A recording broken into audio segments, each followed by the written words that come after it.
College athletes are getting paid millions. Players can transfer every year like free agents. Conferences are rewriting playoff formats for TV money.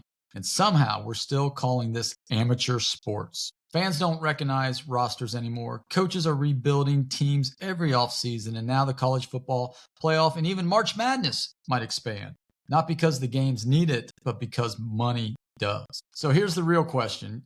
College sports isn't amateur anymore. So why are we still pretending it is? Tonight, we are not just complaining about NIL or the transfer portal. We're laying out exactly what is broken and how to actually fix college sports. Welcome to the Cincinnati Sports Scene podcast, because whether you love the Bearcats, college football, March Madness, or what's happening right now is changing college sports forever. And tonight, we're diving right in on the stuff that is happening, how college sports has changed over the last 5 years. At the very beginning, the NIL portal was all about name, image, and likeness, right? Ed O'Bannon from UCLA filed suit over his likeness appearing in an EA Sports game. And now from there, it became, a way that if they are using their name for selling shirts,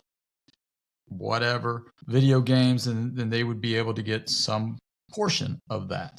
Well, that has changed. The portal has opened this up to, I'm going where the most money is. Because these teams are fighting each other for the best players all the time, the TV contracts are getting bigger and bigger, and colleges are pushing for that. And we as fans, and I believe you out there as well, we feel that something is off. So we're going to try to explain what that something is, and we're going to try to fix it tonight. Stay tuned. So let's talk about what the National Name, Image, and Likeness Transfer Portal was supposed to be, right? It was supposed to be just that. You were supposed to be able to use your name, image, and likeness to make money.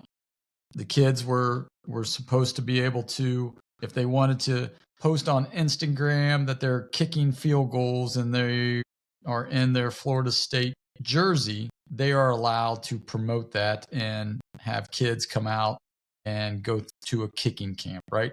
So that was the idea behind NIL. Now it has become just this free-for-all of how much money you can make by allowing kids to just bounce back and forth to the highest bidder. You have any thoughts on NIL and this new free agency? You said NIL was always we remember hearing the, Todd Gurley who got suspended for a game because he went to a car dealership and signed autographs for $5,000, right? That's what NIL was designed for. The local car dealership wants you to come sign autographs. Maybe they'll give you cash. Maybe you walk or you drive off there with a new car or something, purely capitalizing on your name, image, and likeness. You host a volleyball camp, in summer using, your actual school affiliated gear or whatever on the poster. The mom and pop HVAC company wants you in a couple commercials, right? You go, you make your 10,000, whatever they're paying you, and you appear in a couple local commercials. Not just, let's just round up a bunch of boosters. Let's get 15 war chest and just throw it at these guys. Mm-hmm. They don't have to appear in any commercials. There's no endorsements. It's purely just salary. Right. And that's not what it's supposed to be. It's supposed to be for your name, image, and likeness, not for you to come play basketball, football, softball, baseball, whatever. And, it's like everything else. People are just going to take it to the extreme if there's no guardrails or rules in place. And there wasn't from the beginning. Nope. And it went from A to B in a year and a half. It got out of hand immediately. Because the NCAA is run by a bunch of idiots. Well, somehow didn't have the foresight to see this coming. They don't want to get sued, right? Because they don't want to be tied up in litigation. Honestly, they wouldn't have gotten sued if they would have just said, hey, right.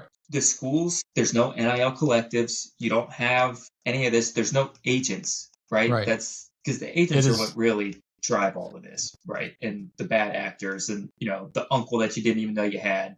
Right. Those guys, they're the ones that are driving all this in reality. Yeah, I mean, honestly, it was better when it was just kind of hush hush. Like everybody was getting money anyways. Under the table. Right? Right. Or your dad was hired, your Hawaiian dad was hired to go work at the used car lot, and his salary was $250,000 a year, didn't earn a single cent commission. Like that's how it was done. That's how it should be done, in my opinion. It was such a better system. College sports was so much better when it was done that way. They should have just kept it that way and just completely closed their eyes. Because now it's ridiculous. There's no continuity amongst teams. Right, and it's hard to root for team. It's hard to root for these guys. Let's it is. It is very hard. And this is where I think that disconnect from the fans, we feel that and we sense something's off. Now, you go talk to any IU football fan who has been living in misery for the last 60 plus years, they're grateful for the NIL, right? I mean, in the portal. They are. But the problem they could have done that anyways. They just chose not to because they were doing it in basketball. Right. So they, so this NIL created this, plus the transfer portal created this really free agency, because that's exactly what free agents do, right?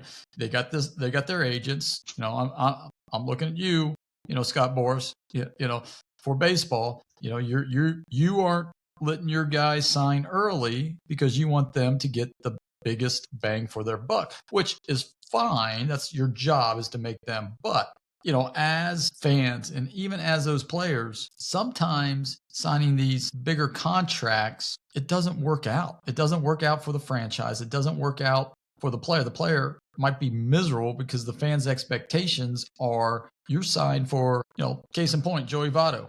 Right? 10 years, $25 million a year, $250 million.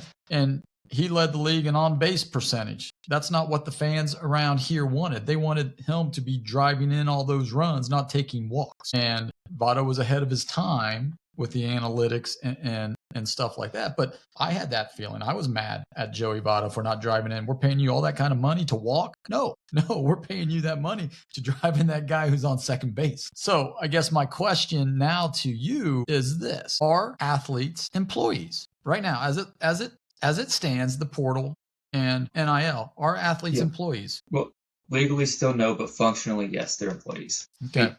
Because, they're getting paid through the school's NIL collectives. It's not like Jeff Weiler's not paying anybody directly at UC. It's getting funneled to UC first, and then UC is dispersing the payments. That's an employee, right? Like if I work for a company, I go do work for Jeff Weiler, I build them a new building. They're paying the company I work for, who's then paying me. That's what we're doing. So yes, functionally they are employees right now. So I guess the next question is, should they be employees? They should not be employees then. No, I don't think that. I think that's where this has gotten messed up and where it's going to end up killing every single college sport except for football, is that they will eventually become employees. And I don't think that should be the case. It should just be, you've got your deals on the side the school has nothing to do with. The school is just here for, you go to school and you play football. There should not be a department for NIL. It just should not exist at any school anywhere. See, I don't like it because this is what it's turned into, and it's going to keep getting worse. And the fix is going to be to go full-on professional, which is fine for football, but it's just going to kill every other sport. Yeah. It's just going to be done. And then all we're going to have left is college football. Right. And I think part of this, I'm going to disagree. I think right now with NIL, the way it's ran, they should be employees. And it may ruin these other sports, but at the same time, you have control over it, right? They sign a contract. Now, what we were talking about earlier, we can build fan loyalty again because they're not going to be leaving every year for the best bargain. So they need to be an employee. You can do that anyways. Here's your 3 years. Yeah. You have to stay here 3 years. End of story. If not, here's the buyout. And it's going to be substantial, just like coaches. Their first year buyouts are $80 million, and then it goes down.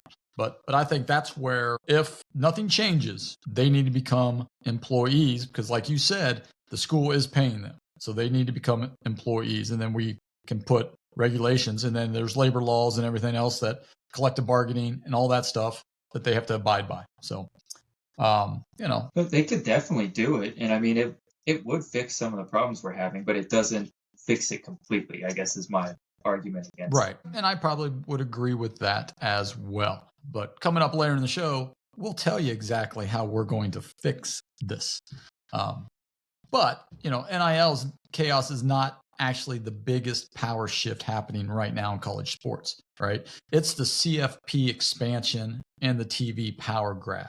That is, to me, that's the big thing right now. The Big Ten right now has just sent a memo wanting to have a 24-team discussion. 24 teams in the playoffs, right? It's insane. It's insane. It is. And then you have this TV revenue. Well, I should say the revenue influence from TV dictates a lot of who gets in, who doesn't get in, when the games are being played. Kiss the bowl games goodbye.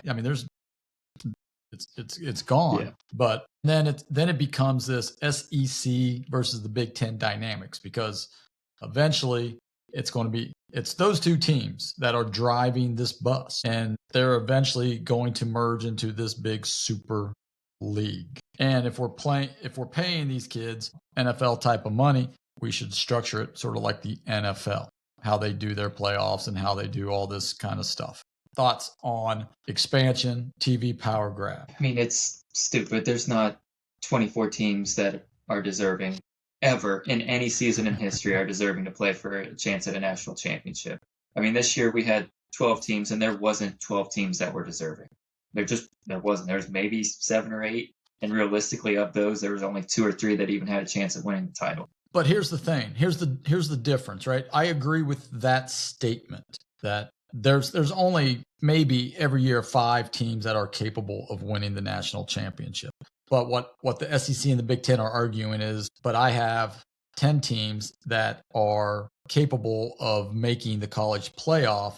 And if they're in the college playoff, we get the college playoff money. That's where the push is, because these schools have to pay these athletes more and more and more money to come.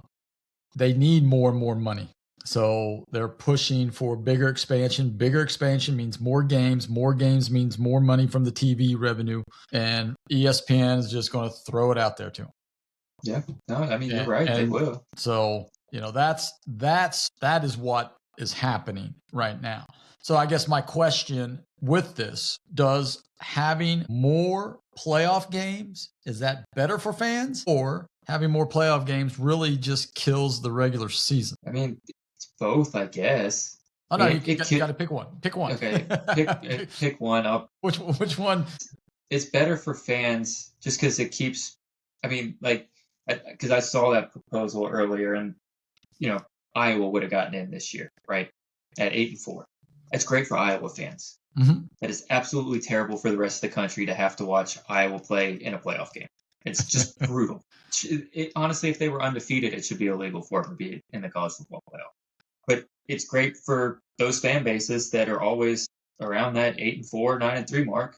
Iowa State, UC. That maybe, we were talking about that this year. If they didn't lose 5 straight or whatever it was, that could have been, and they could have been in that spot, which would have been, great for our fandom. Just, you lose 2 games in a row towards the end, like Satterfield tends to do. It's not the end of the world, because 9-3 is going to get you in. So, from that aspect, it's good for fans. more, in theory, more high stakes elimination games.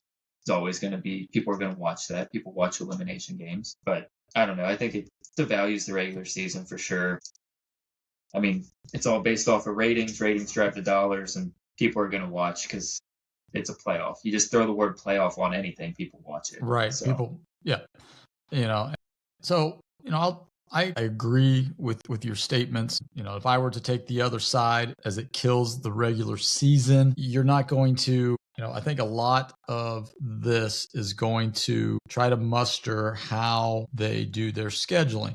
And if there's not a unified scheduling across the board of how many conference games you play, then it's going to kill the regular season just because Cupcake U is coming to town, right? I mean, the low tier mid majors are coming to town, and you're going to have 3 or 4 games of, I don't even know, like Alabama A&M versus somebody, versus Right. Ohio State.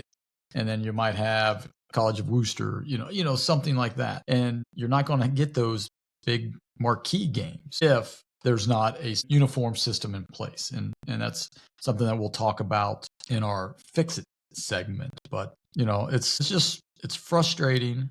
They went from 4 to 12 and people weren't happy with 12. So now they want to go to 16. Immediately weren't happy with 12. Like immediately. Yeah, immediately. 2 years.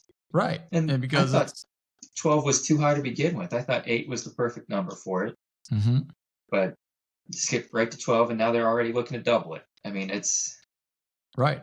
At this point, you got 127 or whatever FBS. Throw them all in there. Who gives a shit? Just throw them all in there, and we'll just go from there. Start the season. Everybody's 0-0. It's playoffs right away from week 1. You're eliminated. You're done. Sorry. Well, yeah. How would that look with UC, right? I mean, so you think about that. I mean, UC loses week 1. Yeah. To Nebraska. You're done. And then they're done, and nobody has any interest. So do you even play? Then UC can call, say Houston lost 2, so they're out. Give them a call. Hey, you guys want to play next week? Sure. All right. And then whoever loses the following week, give them a call. Just make it up as you go along. It's the COVID year. You remember that, how the middle of the season, BYU calls up Coastal Carolina, and they're like, yeah, we'll play. Yeah, just do that. And then, the teams that have a chance, they're just going to keep on winning. Stakes have never been higher right out of the gate. Yeah, who cares? If you're going to keep expanding it. Well, that's true. But as soon as you get eliminated, just a thought. Yeah, as soon as you get eliminated, the kids are, I'm redshirting, I'm jumping in the portal, right? So all that kind of stuff, the way it is now. Yeah, you only get paid if you win, but we'll throw that caveat in there. Yeah. But those payments only go through if you win. Otherwise, Fit There doesn't work. Oh, all right. All right. So, as we said, every part of college sports is changing right now, but nobody's actually proposing a solution. And we're going to get to that here in a minute.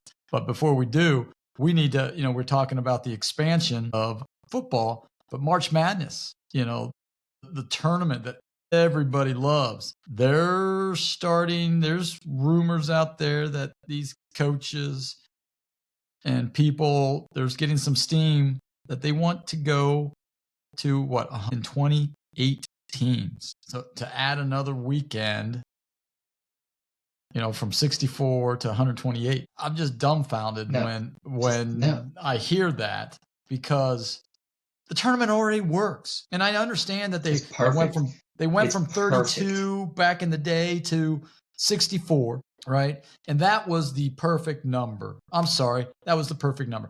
But what happened? Yeah. Oh, poor little Kentucky doesn't get in, or poor little, UConn doesn't get in, or North Carolina, they're on the bubble. So let's create a play-in tournament so that the bubble teams can have an opportunity to get in. Well, you know what? They had freaking 36 games. Right. They had 31 opportunities beforehand. Right. So, no, they don't deserve to get in. If they're not the 64 teams, then sorry, you don't need. I don't like the playing. I don't like that. Sorry. I just don't. Yeah, I first like 4. I don't like the first 4. I like the 64, go. And I don't know. I just think I was the same way until I actually went up to Dayton and watched the games, and I had a blast. So I don't mind it. I don't mind it anymore. But you can't just go, okay, because I've seen also like the 96. I've seen that number, and that's what, like 20 playing games essentially. That's insane. That's too much. You don't need to do all that. It's perfectly fine just the way it is. No tweaks are needed. Nothing. And it's all because of the Power 4, Power 5 in basketball. They want to get more teams in because they get more of the prize. It's all about the money. And it's not about, they will ruin something that is almost perfect. I mean, it's almost perfect. It's perfect. because they're greedy. And sometimes too much of a good thing is just that. It's too much. So you're going to put in an extra 64 teams who nobody cares that NC State went 8-7 in the ACC. We don't care that they're in the tournament. They shouldn't be in the tournament. No, Whereas, Miami Redhawks, who are still undefeated and they're still ranked terribly I have a take low. about this too. So last year, they won 25 games. They're 25-8, right? They lost in the MAC tournament. They're done. Yeah. You only get one team in the MAC, and they have to win the conference. But nobody wants to play those guys.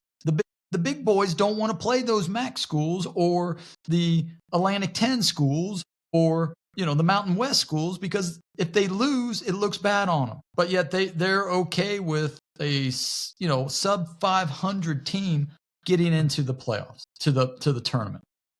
And it's all because of the money. That is the reason why. All right, what were you going to say? Yeah, no, so this is how I think this is going to play out. And this is only if Miami doesn't go undefeated, because we know if Miami doesn't win their conference tournament, they're not getting in. And then they will use that as a reason for expansion. That will be their reasoning. When in reality, we know that's not why they're doing the expansion. It's not so that the MAC can have 2 or 3 teams in. Right. It's not so the Missouri Valley can have 2 or 3 teams in. It's so the Big Ten can have 2 or 3 sub 500 conference teams in. They're going to use Miami not making it as the reason to expand. And people will fall for it 100%. And then we'll get expansion. And yeah, sure. Maybe, you said NC State, maybe NC State with their 14-14 record one year wins a couple games in the tournament. It doesn't mean that they were deserving to make the tournament. It just doesn't. And here's the thing that is going to ruin, in my opinion, that Cinderella story. I think is going to ruin it, because now Cinderella has to win 1, 2, 3, 4 games to get to the Sweet 16. Yeah, that's it's not going to happen. And the Cinderellas they're not going to be as many just because of all the mid-major teams. I mean, if a Minnesota makes the tournament sub 500 and they make a run in the tournament, are people going to get excited about that? No. Probably not. No. If a Miami of Ohio, it's not a news story. Right. If Miami of Ohio makes a run, or Mount St. Mary's making the run, right? Who was the team? Right. George Mason. George Mason. Mason. Loyola. Right. Yeah. Those guys making a run. That's what brings this excitement to this beautiful game. And having so many subpar power schools is going to kill it. I mean, people are going to just be like, why watch it anymore? I mean, I'm to that point where I watch the first 2-3 rounds, and when it gets to the Final Four, I might have it on, might not. I don't think I've watched the championship game in, well, take it back. You watched it 2 years ago. 2 years ago when Purdue was in it, yes. Yeah. But I used to watch it all the time. 2 reasons. I'm getting older, and when they start at 9:30 for tip. 9:30, yeah. Yeah, it's I think like, it was a 9:50 tip last year. Yeah, I was like, really? Come on. You're so we're just right now. And that's what we're arguing, right? Does expansion create opportunity, or does it ruin the perfection? Yeah. And I know this is going to sound like a stupid question based on the country we live in, but at what point is enough money just enough money? Like, you'd have thought we hit that point already, but you would, yes. I guess not. No. I mean, like, seriously. And this is across all sports. I mean, it's at what point can you just be like, actually, you know what? Let's, for the good of the game, like, let's just call it what it is. Like, we're good. How we have it set up is perfectly fine. I think. I mean, the NFL is playing games in 8 different countries this year, for crying out. It's stupid. It's stupid. Because this is the biggest issue I have with it. If, say, the NCAA existed in Europe and they were talking about this playoff expansion, heads would be on stakes right now, okay? It almost was. Do you remember the Super League from about 2 or 3 years ago when they tried to do that? Right. I mean, it was, and who tried to do it? Wasn't it? The biggest of the big. The guys already with the most money. They wanted to create a separate league. And they were Americans, right? Yep, it was a bunch of American owners, that tried to do it. Yeah, Right. yeah. It Agreed, was. It right? was spearheaded by the American owners of the Premier League teams, and I'll give the European fans credit for that. That They were like, no, no, no, they no, weren't no. just on social media. They weren't on a podcast like, this would be bad. Right. They were throwing bricks through windows. Yes, Okay, they were. like keep that in mind. Marching Like, and I'm protesting what really matters, I'm unlike not some of being the stuff facetious that when I'm not joking. They were throwing bricks through no, windows. I know. Like they were setting houses of executives on fire. Mm-hmm. Okay, they didn't have Twitter fingers. They were actually about. They were out there. Yes, and that's they just something in this country we will never do, and we're just going to keep taken advantage of as sports fans by the corporate greed, because that's what it is. It's corporate greed. Yeah, and it's corporate greed. It's player greed. So if you're truly a fan of the 64, how the stuff is right now, Indianapolis headquarters aren't too far away. Right. I'm sure there's a brick store somewhere. So that just leads us right into our next segment, where how do we change it? How do we fix it? What are our solutions for NIL, for expansion, the portal? How can we make this better for the good of the game, for the fans, and even for the players and coaches and administration, so they can still make their money? How can we make this a perfect world, I guess, or a perfect games? Yeah.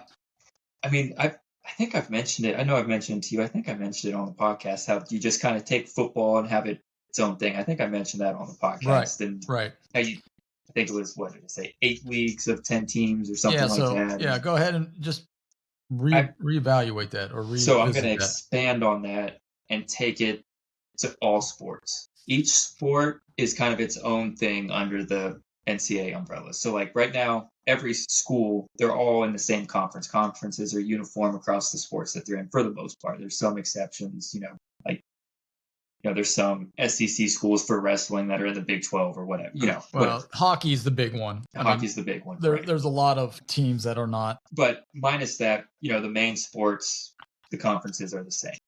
I'm proposing, like I did for that football one, they're all their own thing. So UC could be in for football and bring back the Big East. For baseball, they could be in the MAC or the Big Ten or, a different league. Women's basketball could be different than men's basketball, which is different than soccer. They're just kind of all in their own conferences that make the most sense for their respective sports skill level, right? Like if you look at the Big Ten, it's a football, basketball conference.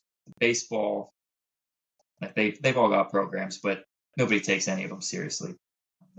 They're not thought of that way. So, you can split that up. If a school like Ohio State wants to get into baseball, you can't really do that in the Big Ten, but they could join another conference or whatever. So you can kind of separate them out that way. Football is still going to drive it because football is what makes the money. And my worry is if we do this, these Olympic sports die. I mean, we're already seeing them at the lower level. Schools are just disbanding them. Mm-hmm. There's plenty of schools, D1 schools, that are no longer going to have a swim team. They're cutting back on, whatever, cross country, track and field a little bit. The Olympic sports, which I would hate to see happen. I don't want that. I still enjoy watching the Olympics.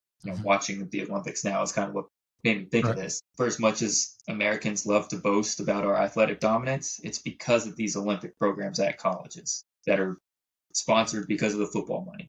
So if you solely are just focusing that money back into football, Australia is going to take over swimming. These are alternate consequences that we don't really think about because we're so football centric and American sports centric. Right.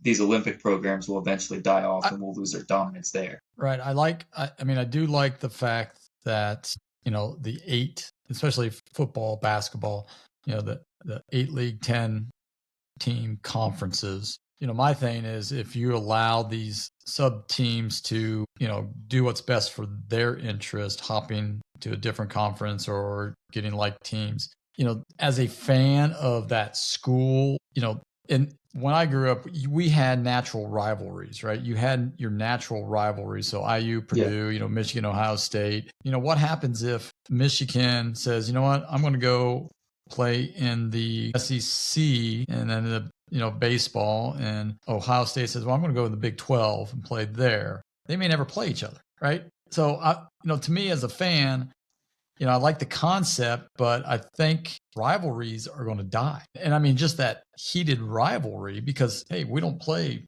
Michigan anymore. Yeah, I mean, You know, I would generally say though that these rivalries are one sport driven.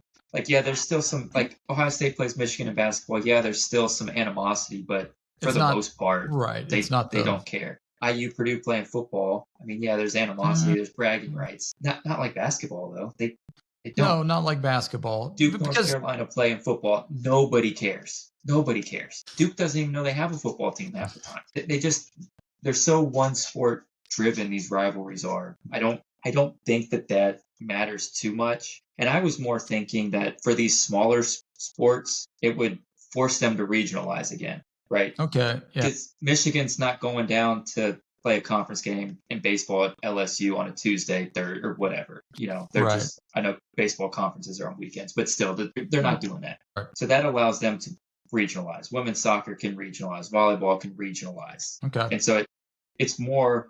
I was thinking baseball, like Cal State Fullerton, great program. They're in the Big West or whatever it is. Put them in the Big 12 now for baseball, but they can stay out there for basketball or whatever. But it's more regionalized. Okay. That was kind of my idea behind it, because I think those smaller sports that play multiple times a week, they don't want to do this cross country travel.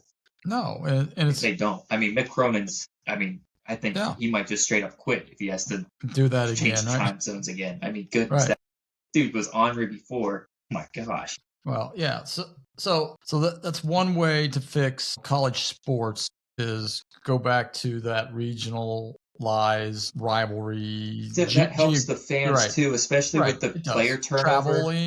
Traveling Yeah. and stuff like that, right? And then the other thing that, I think if we have a uniform schedule, especially for football, Yeah. right? Saying, hey, you have to play, you got 10, you get one non-conference game against whoever you pick. It's got to be another Power 5 school or 4 school, whatever, or 8 school, I guess now. And then you play your 9 conference games or 7 conference games. So actually, it would be three non. No, it'd be 9 conference games because 10, there's 10 a teams per conference. 9. So it'd be 9 conference games. But you got 12 games. Yeah, you'd have 12 because they would go 12 games.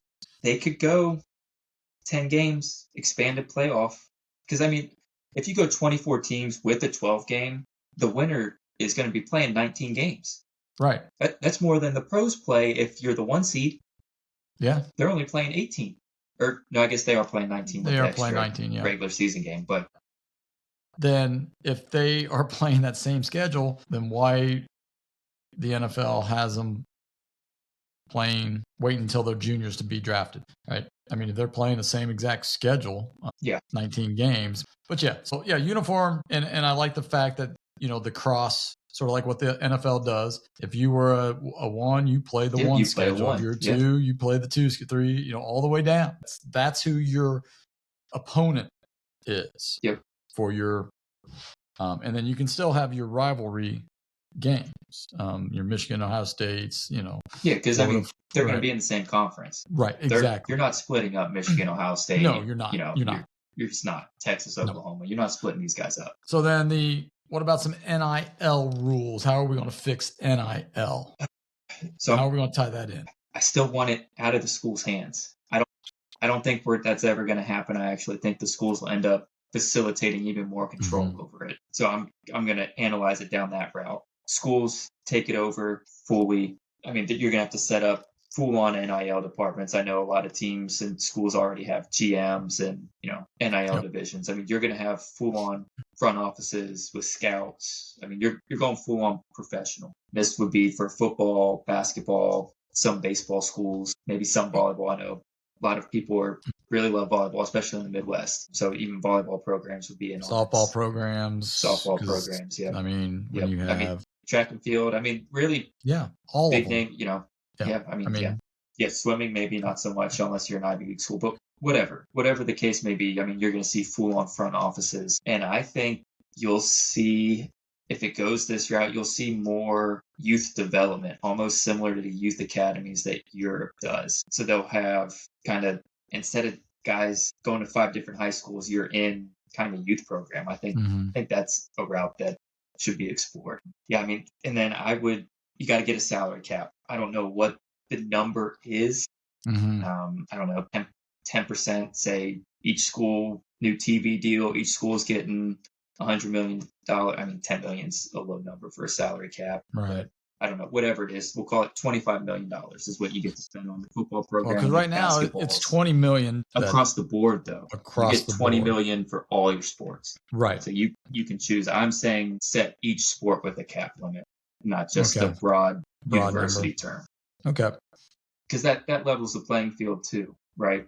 Schools don't have to decide, are we going to be football or basketball? Right. You don't have to decide, crap, Title IX, we've got to leave some money for these other sports. Otherwise, we're going to get sued into oblivion. So just have the limit. You know ahead of time what it is, what you're going to spend.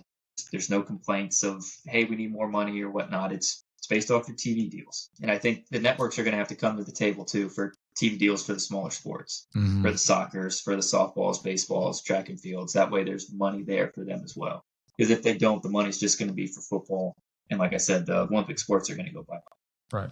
So you have to work with the TV networks to either they're included with the football package or there's their own separate thing, but they're going to have deals. So you get your salary cap. And then I would go the basketball route of max salaries as well. Yeah. Because, especially for basketball, there's only 12 guys. One dude could command 50% of your cap, hold you hostage for it. You've got to pay it. I mean, and that's not a ridiculous thought if you're a star player, because you're only going to be paying a couple other guys anyway. You don't have to pay all 12. Or, the 12th guy can get $10,000 or whatever, Those would be a couple things that I would do. Yeah. So, a few things, for the, NIL, I wish, or I think that players, I like the original concept. Players go and use their name, their image, and their likeness, and they make money. Yep. Out of the school's hands, no agents involved. It's you contacting or somebody contacting you to do a commercial, do a promo shot. Hey, you want to do a camp with your name and the school stuff? Perfect. You can do that. Then, it doesn't matter what the schools aren't paying them anything, right? And we know it. There's always going to be something. A booster is going to, funnel it under the table and things like that. But it gets back to the true purpose of NIL. And so that, that's one thing. The other thing is the contracts. If you are doing an NIL through the school and they become employees, then there's got to be some sort of contract, legal binding, that these kids can't just jump, hop, skip, and jump, right? Even, a lot of you out there have to sign NDAs, or you can't go to work in that field for at least non-competes in a year or something like that. Yeah. And once that non-compete's up, you can do it. Hey, you're coming here. You got to sign this non-compete. If you leave, you got to sit out a year. Yeah. And see, or under that, the portal would go away. The portal would go away. It would go away. Yeah. It would go away. Or, if the portal is still there, then you have to cap. You have to cap it. I would say one free transfer. You can potentially get an additional one if your coach leaves or is fired. But that's it. And no more 6, 7, 8 year plan. You get 5 to play 4. 5 to play 4. I'd even just say 4 to play 4. I'd be fine saying that. But there are some times where there are with injuries, and I get it. Some guys just aren't ready. I get it. Right. So but if my thing with that is, if you're getting paid, I don't think you should redshirt. I don't think you should be allowed to redshirt. Right. I agree. So maybe it's you can redshirt, but you don't get any money. Paid. Right. So that's you got to weigh your options a little bit there. And then here's the other thing that we're trying to fix things, and I don't want to keep throwing stuff in to say, well, what if this happens, or how about this? But do they still get scholarships? Absolutely not. Not if they're getting paid by the school. Absolutely not. And then do they need to even go to class? No. Nope. Right. Nope. So you're they there can if they want to. Right. But they got to pay out of pocket. They got to pay out of pocket, just like you and I did. Exactly. So, okay. And then, the salary cap, I agree. I think that each sport should have their own salary cap across the board. And then one thing that I think we didn't even talk about, maybe in a roundabout way, but I think there needs to be an independent commissioner that is in charge of this whole thing, right? Somebody that can say, almost like a Nick Saban, right? He can be the independent commissioner of football. This is how we're doing it. And that way it can structure across, no, you guys have violated this policy regulating you, or you do not have any NIL money coming to you next year for football. Yeah. I mean, that would almost be the death penalty, but it would send a message a message right away. Hey, you're playing by our rules now. Yeah, all right. We finally have this thing figured out. We're not going to let you greedy boosters ruin it. You are playing by our rules now. And I 100% agree with that. Yeah. So as harsh can be. Yeah. So you have that independent commissioner, and then you can set, if you still want to have the portal window, if you still want to have expansion talks or whatnot, but at least they are all on the same page. So let's look at it from the Cincinnati lens. Our proposals, does these reforms help programs like UC, or are these mid-tier schools endangered? Well, right now they're endangered, but if our rules were implemented, it would help UC. Because, UC is playing in Big 12, where Texas Tech can just throw money however they want. Right. Texas Tech is going to be, especially in football, they're going to be a power. They made the playoff this year. Well, they're going to keep on doing it. They're a power in a lot of schools. Softball, the best pitcher, Kennedy. You're right. Yeah. She transferred for $1 million. Yeah. She got $1 million to come to Texas Tech from Stanford, and guess what happens? College World Series, right? Yeah. Last year, and they're in it. And Texas Tech is a school that can throw money at every sport, any sport they want to. Right? They're not Alabama, who can really only throw money at football because that's all they've got. So UC's in that conference. Keep in mind too, Baylor, TCU, also in that conference, they can throw money around too if they want to. BYU can throw money around. Utah just signed with a private equity. They can throw money around. Right? So right now, UC's hurting. Mm-hmm. UC is hurting. Right. Because we don't have... We just don't have it. Yeah, we have a large alumni base, bigger than all of those schools, but we don't have the money. Right. Linder's only got so much money, and he's putting a lot into FCC. He's not necessarily throwing it at UC Athletics right now.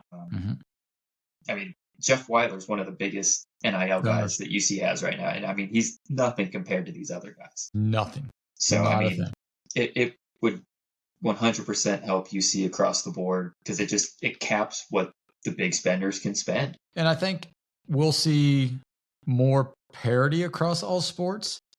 Yeah. Sort of like football, and this is why a lot of the big boys are pushing for expansion.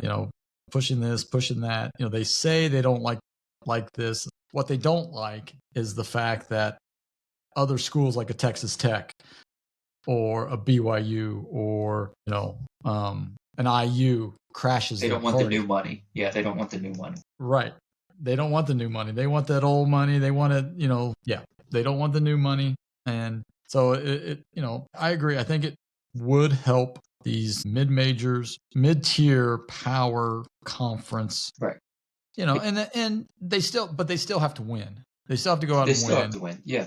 And if not, kids aren't going to go. Because, like the Michigans, the Ohio States, they've got that tradition. The Notre Dames, Alabamas, they're going to get kids no matter what. Even if there's a cap on salaries, they're going to get kids because they want to play for Ohio State. They want to play for Notre Dame, under the Golden Dome. They want to play at Alabama. So UC has to win. And, they need to be creative, not only with money, but how they hire their coaches too. Because we play it safe here in Cincinnati. We don't want to take those risks like it happened 35 years ago when they took a risk on a coach from Akron, Ohio, who might have been a little rough around the edges. He comes to Cincinnati, doesn't follow the company line, and turns Cincinnati into a basketball powerhouse again. I'm talking about Bob Huggins. Luke Fickell's another one, right? He was at a great program, learned under the best, took a chance on him. Risk reward was high. Now you got Wes and you have Satterfield, who they're D1 coaches. They've had some success at their previous stops, but the trajectory is not there. So you see, they have to win. So all this stuff we're saying, yes, it will help, but they still have to win. That's the bottom line. All right, real quick, before we get out of here, if we right now could only fix one thing that's wrong with college sports, we gave you a list of everything that we think would make college sports so much better. But if we could only fix one thing right now, what are you fixing? I'm fixing the transfer portal right now. I think just by default, it would help a little bit with the NIL as well. I said one free transfer. There can be exceptions if your coach is fired. Mm-hmm. Yep. I mean, just for the sake, I will say March Madness, do not expand under any circumstance. It stays the same. I'm making a constitutional amendment. It stays like that. So that's what I'm doing. All right. So fans out there, those of you that are listening, we appreciate you staying this long. What's one thing that you could fix? NIL, the playoffs, March Madness, or what else? So let us know in the comments. We'll read them all. And some of you may have some great ideas out there. All right, let's move forward. After today, next week, we are coming back to you, but we're going to do a little different. This was a little heavy topic because we wanted to bring light to some issues. Next week, we're going to have a little fun here. You don't want to miss it. We're going to be doing our trivia segment, and it's going to be like a Family Feud style trivia, and it's just going to be about baseball. So those of you that are baseball trivia buffs, you want to make sure you tune in to this and see if you can answer it. Sam's going to be going up against hopefully his uncle Bill on baseball. If not, we'll find another person to go up against Sam on that. So do us a big favor, hit that like button for us, hit that subscribe, share it out to your friends and family. Those of you that love college sports and you want it fixed, you want that, that love of the game that you grew up with, share it with people and let us know in the comments below what you thought and where we got right and what we got wrong. Until next time, everybody take care. See ya.